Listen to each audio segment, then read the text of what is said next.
Well, the camera's a bit blurry. Bit hazy, isn't it? I wonder if I can get it better. Might be just it's in the light there. If I put that on. It's a bit better. I just wanted to talk about. Well, I was just thinking about. I booked in to get just something checked up at the doctor. It's nothing major. A little lump I've got from a piece of metal in my skin, and I just want to see if they can give me something that will flush it out or something. Yeah, I was just thinking, probably the best thing, the way to treat people is first of all say what you're going through is normal, because everything we go through is normal in our life. It's just our challenges in life we've been delivered to face, and each of us has a challenge, whether it's something accepted or something like accepted as like a challenge as learning to be a dancer, learning a skill, or whether it's a challenge to deal with an illness or something more considered negative or non-social. But really, if we treated all these non-social challenges as normal, we'd have a much more compassionate, accepting society, I think, because what I went through was perfectly normal. It happens to millions of people. It's happened since the dawn of time. People have gone out of their way to actually taken lotus petals to experience what I went through. And I kind of went through taking that Superman trip in a very harsh environment, all those lights flashing and funny bears dancing and the rave, designed to stimulate you to excitement to the point that your mind suffers a nervous breakdown, really. And it can be, I suppose, some people might accept that and find it exciting, and other people might have a fearful result because the person who stimulated in me had gone through something just before I had. So he was in a state of neurosis and paranoia, and he came over and told me, oh, we're dead, aren't we? So he'd realised he was part of the fabric of life, I think. He realised he didn't really exist as a separate entity, he was just part of the whole. So his conclusion at that time, I was just sort of dancing around a bit bewildered. There was nothing that wrong with me at the time. I was just under the influence of the drug, but at the rave, it wasn't something I wanted. It was something my friends sort of invited me along to. It was not something I sought out in life. I was more seeking a professional career in film or TV or something. So to be invited along this party, it sort of disrupted my course in life I expected. Was probably part of my journey, I guess. I mean, maybe the influence of friends is something I had to deal with. Standing up on my own 2 feet, sort of confronting all this spirituality, maybe about myself in history as being some kind of connection to religion. Maybe I was Jehovah in an inception back 2,000 years ago in one of my lifetimes. I've probably worked hard to battle with that throughout the ages and sort of come out this side of it. Ended up in heaven, so really, ultimately, I achieved my aim. Probably wasn't to get married, my aim, because I didn't really always have that desire. I did desire just to meet up with girls and just have sort of rendezvous and things. I'd meet up in the hay shed and sleep with them. But just my lifestyle never worked out that way. I didn't quite meet the right girls at the right time, and things were a bit messed up. I think because of the financial government shifts in their understanding of, finances. They sort of cut back in 1984, and it stopped all my relationships from happening. So I didn't really desire to get married so much and have a family. It was more I wanted to sneak off and sleep with all these pretty girls. I just meet up with the different places, and that was my mentality back then. I wasn't a jealous type. I was a sort of type as well, just go have fun, run around like a kid and enjoy life. It sort of didn't happen. But yeah, getting back to the medical thing, I think the more we accept that straight away when someone comes in, we sit them down and say, what you're going through is normal, you'll be all right. Not, oh, you're going to have this the rest of your life, you're going to suffer and take these meds forever and feel shit. You're suffering hell and that's, you're never going to get over it. I think that's not the right approach. That's what I was told. And, oh, he's schizophrenic and all these negative things, you shouldn't be told, oh, it's perfectly normal and you'll be fine, and reassure them and send them home. And if you need medication, come and talk to us, and we'll give you just a gentle little sedative or something if you're feeling stressed. if you stress them out totally that that's the end of their life and they're going to be on these heavy drugs forever, how's someone supposed to live their life and get through all that and be happy each day and wake up feeling good? And, okay, you've gone through a lot of stress. Why stress people out more through a doctor? You're supposed to reassure them and help them recover, not just say it's your permanent disability and then go on recovery plan and confuse the fuck out of people, and then not give them money if they need things on NDIS and say, oh no, it's only for a counsellor. When you finish your counselling, you need other things. You can't get on in life. Like, I'm stuck here because I got taken off the NDIS because I couldn't use the money. They were just going to take all my money, so I thought, oh, well, I'll cancel it for now because I couldn't get the things I needed to get on with my life, to get back to a working life is what we should be doing at my age. So I couldn't use that money to do that. They just kept saying spend on counselling. I didn't need them. I was counselling other people by then. I just needed my social life and my working life back in order. That's not easy. You can't just go back to the same old people that put you through all this because they will resent you being around them and not want you around. That's what I found when I went to catch up with these sort of people. They didn't want me there. So I gave them the flick, and you're always welcome back if they want, but I'm not going to go chasing them up. All the ones that are on drugs and things, I'm just not interested in. I've never been interested in drug use. I'll have a vape for a bit of fun. It's not a drug to me. It's just a bit of, having a smoke or something. I'm not an addictive type. I don't get addicted to things. So I find if I feel addicted, I'll just take the remedy, which is usually a bag of lollies or something. Or maybe, an olive leaf tablet to cleanse out the toxin or some other thing. I'm a bit of an alchemist with the body, a biological alchemist. I pretty much understand, molecules, metals, materials, how they all relate to your body, and we're not really material, we're sort of biological, spiritual being. So it all relates differently. You're not meant to have all these chemicals and that in your body, so flushing them out's a good thing,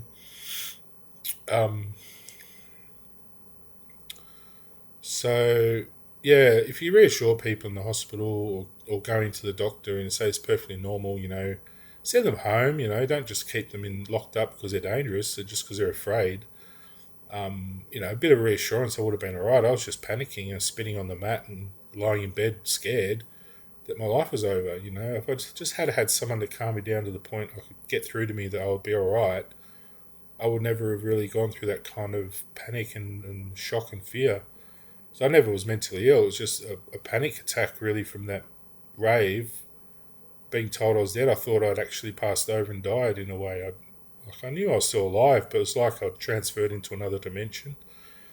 But really, it was like my perception grew beyond the physical. I started to sink into the spiritual world more so. And my understanding grew rapidly. All of a sudden, I saw the end of my life. It was like I got to the end through another 80 years, like bang, straight away. And I sort of entered a half-life of where I couldn't talk to anyone about what I've been through because they were still at that point in their life where they hadn't got to that yet. So none of what I was saying was making sense. So I might sound crazy to a person like that, but to me, I just had grown rapidly in my understanding of spiritual life, crossing over quickly and coming back like that. I snapped there and snapped back again through that fearful sort of moment, and then had to go and challenge all my fears, all the things I was afraid of, spiders. I was patting spiders and I was going, not so much touching snakes, but just feeling at peace with snakes. I was wandering around looking at the snake trails, understanding them. I understand you don't go near snakes, I understand that. I went, I was scared of the water, so I'd go down and, practice my surfing. And I didn't really want to be a surfer, but I just wanted to get over the fear of the water. And there's things like that. Living on my own, I just buggered off and got my own place. I didn't do so well, and I'm doing all right now. Just other fears, driving, I tried top speed in my car, and it was all right. I safely did that. And out in the open road, up near Ayers Rock, where the straights are, there was no one else much around. I just hit top speed for a few seconds and cooled off again. I know you don't keep your car up that far when it's not a race car. You just wanted to see how it would feel. To do that once. Then I did it twice, another time just to see if I could do it. Because the first time I did it took me about 3 or 4 attempts to get up to speed, whereas I just wanted to do it like that. And the second time I did it, I just went boom, straight up to speed, then back again. Just to try it out. I wasn't trying to be dangerous, but I made sure it was all safe. Probably not meant to do it, but I just had to do it. It was something I had to try. So I just challenged little fears out, and eventually I just realised I was kind of a Superman inside, and I'd done so much study and work throughout history and throughout my past, and I was probably the inventor of Unix. I was probably Elvis Presley. I was probably even Marilyn Monroe. That was kind of a relationship. We're kind of twins, and we sort of amalgamated into one, I think. And also had all these other beings, and it sort of was underneath a demigod, my soul or spirit underneath myself. Because for some reason I had a weak little body, but I had a tremendous amount of heart and soul and will. I had this willpower other people didn't seem to have. And I won the sports a few times trying that out. I ran ahead a couple of laps of everyone. And they couldn't seem to catch up with me. And I mean, at the end, a couple of the big, stronger ones just beat me to the post. But in my mind, I won that one, because they were farm boys and fitness fanatics, and I'd never even done any running. So the fact they only just beat me was a win in my mind, and I was wearing jeans and no shoes, and they were wearing sneakers and shorts. So it was just a challenge, I suppose, an Olympic sort of effort there. Olympians test their strength. They're not so much trained. They just go and test their natural ability. So that's a real Olympian. It's what the word means. Natural to, Olympic is someone who defies their own natural ability to win, challenges to their own natural born. It's more, Olympic is more like to discover your hidden ability or something, to be Olympic, to find the true essence. So, these Olympics they have now, everyone's training all year and then, probably paid their way in. It's not so much that interesting to me. I'd rather see just a whole bunch of people randomly picked and tested their ability to see who wins, But yeah, I know that's not really commercial, is it? They want the commercial sort of, whatever. But so just going back to that medical thing, I just think, support people a bit more to feel calm and relaxed and happy and safe. And if they're feeling bad, they could have a little thing on their phone. They could just buzz in and someone come visit them with some meds and maybe just give them a short little script there and then, just to treat them just for a week or so. Not just say, this is the end of your life, you're going to be on this forever. It's so damning and destructive. I don't know how they can do that to people, and really just suffering a bit of trauma and torment and re-traumatizing people. It took me 20 years to get to the point where I feel independent to stand up for myself. And why should I have to do all that? Why should I have to feel like the king of the whole freaking world and then everyone shits on that as well, that's an achievement. Why don't they congratulate me rather than say, oh, you don't deserve that now. We put you through all this, now you don't deserve it, so another kick in the face. When are you going to get a pat on the back, I help everyone, I help animals, I help environment. My whole soul's out there trying to resurrect Earth. I'm doing as much as I possibly can with just no thanks at all, and a bit disheartening, you lose a bit of faith in human beings. I have more faith in my own dog than any other human beings, really. Anytime I need him, he's right there for me, He even was there congratulating me the day that I got over that rabies I had or whatever it was. I got a dog bite once and it sort of stayed in my system. It didn't really affect my life, but just made me feel shit, having that virus. And when it finally left, Trigger come up to me and goes, "You can go. You can pass on. You're healed." And he was right there when I needed him for that moment. He understood what I was saying. That's a dog, He's been to space with me and everything. So, for humanity not to stand up to that level, in my mind, and be there for me like that, that's just disheartening and disappointing. I mean, people are making food, and that's nice, but they get paid at the end of the day. That's their reward. But I think you got to see people for who they are, not who you expect them to be. If you just keep ignoring who they are, it's very disrespectful. I think I always see people for the best they can be, and always trying to push them ahead to make them you know live longer and happier. And I'm still sitting around waiting for someone to help me out. It might sound a bit contemptuous or whatever, or a bit uh, I don't know what the word is right now, but a bit unappreciative of But I've done all this myself. I've got my own fridge. I've got all my things. There's no one really helping me much to do all this. I had to carry all this stuff up myself. I don't have anyone at the end of the day, that much really helping me out. I mean, really, I deserve much better unit than this um, for everything I've done for my country, protecting it, and I've done it peacefully. I've never really gone in fights. I've always just peacefully resolved problems. Um, I think the contribution I've given without any thanks is pretty poor. That I don't get any letter or commendation, nothing, not even a acknowledgement of anything I've done. Um, I'm not sure why that is. Whether no one actually values the internet contributions or spiritual or any sort of things like that. They only value monetary sort of stuff.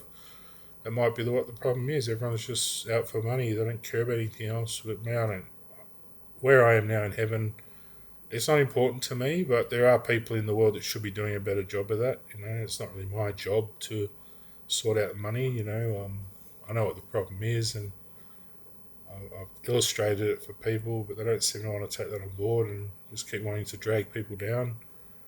Um, if people want to be immortal and live that way, I think it's their right to do so, and they should be supported by government and society and community to be what they want to be, or what they are. Not just keep getting condemned, saying, you're not this, you're not that, you're not this, you're not that. Yeah, but I've proven I am, so why keep pushing people down and saying no? No, you're not. Keep denying the truth all the time. It's just disgusting, really. If someone said to me, "I'm a god," I'd say, "Fantastic, that's great." Shake their hand and say, "Be something greater as well." Do the next thing. Everyone's like, "No, you're just a human being. You die in the dirt, and that's the end of you. And you're a grub and a worm and a dog." And why beat people down like that? I just don't get it. I don't understand that mentality. Why people are so lacking their own self-esteem to do that to others,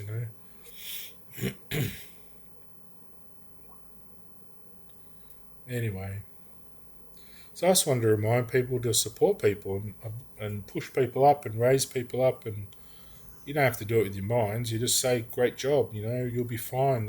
No worries. Have a good day. Get out there and do this, do that. Give people ideas. Be generous.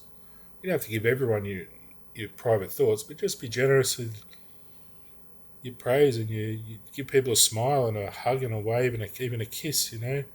Kiss on the cheek. Hug and a kiss doesn't go too far. It doesn't fall short. Like hug and a kiss is like the best thing you can have, really. Just with people just you don't have to take any further than that. It just makes people feel at ease around you. You don't have to just shun people off, give them the cold shoulder. I think it doesn't cost anything hugging a kiss on the cheek. So yeah, just be. I just think just be more pleasant. We'll make a better world. The more violence on TV, the more these Middle East and all these other places suffer, because they pick up all the karma and stuff in that sort of magnetic area from America, Australia. It sort of bleeds onto them. It sort of travels around the world that way. Dreams. So it goes with the sun. So